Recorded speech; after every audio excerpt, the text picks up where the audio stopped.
নমস্কার বন্ধুরা, ঈশিতার বাঙালিয়ানা চ্যানেলে সবাইকে স্বাগত। আজকের বানাবো টক কুলের আচার। আর বাজার থেকে কিনে নিয়ে এসে ভালো করে ধুয়ে শুকিয়ে এই কুলটা দিয়ে রান্না করব। এই কুলের আচারটা অনায়াসেই আপনারা অনেকদিন রাখতে পারবেন। প্রথমেই কড়াইতে একটু সর্ষের তেল, একদম অল্প পরিমাণ দেখতেই পাচ্ছেন, আর তেজপাতা, শুকনো লঙ্কা আর পাঁচফোড়ন দিয়ে দিলাম।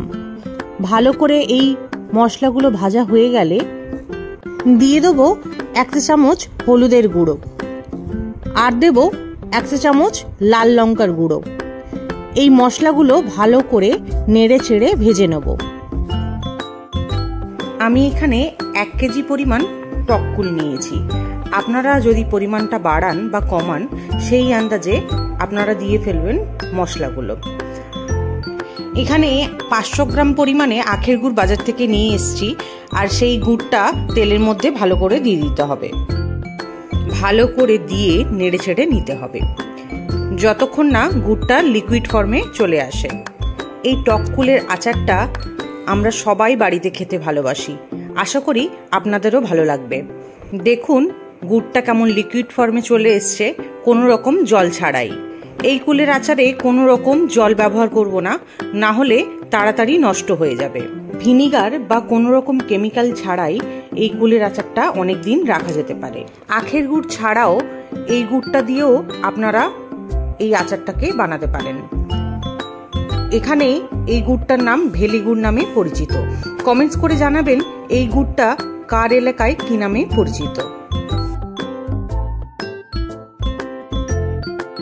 গুড়টা ভালো করে গলে যাওয়ার পর ধীরে ধীরে দিয়ে দেবো টক কুলগুলো, যেগুলো ভালো করে বাছাই করে রেখেছিলাম এবং শুকিয়ে ধুয়ে রেখেছিলাম। শুকানোর পর এই কুলগুলো সব একে একে করে দিয়ে দিচ্ছি, আর আলাদা করে এই কুলগুলো ফাটানোর কোনো দরকার নেই।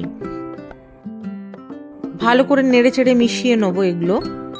আচারের জন্য মশলাগুলো রেডি করে নেবো। এখানে নিয়েছি তেজপাতা, শুকনো লঙ্কা, জিরে, ধনে আর মৌরি, সব কিছু নিয়ে একটু মিক্সিতে গুঁড়ো করে নেব। মশলাটা এখনই দেব না, পরে দেব। গুড়ের সঙ্গে ভালোভাবে মেশানোর পর এইরকমভাবে একটু জল মতো বেরিয়ে যাবে। চিন্তা করার দরকার নেই, এটাই শুকিয়ে একেবারে শুকনো হয়ে যাবে এবং কুলের আচারটা একেবারে রেডি হয়ে যাবে। আমি এখানে কোনো রকমভাবে ঢাকনা ব্যবহার করিনি। কুলের আচার করতে বেশি সময় লাগে না। আমি এখানে প্রায় 10-15 মিনিট ফুটিয়েছি এই গুড়ের মধ্যে। আপনারা এখনো যারা আমার চ্যানেলটিকে সাবস্ক্রাইব করেননি তারা অবশ্যই সাবস্ক্রাইব করে পাশে থাকা বেল আইকনটিকে প্রেস করে দেবেন, যাতে নিত্য নতুন ভিডিওগুলো আপনারা আপডেট পান।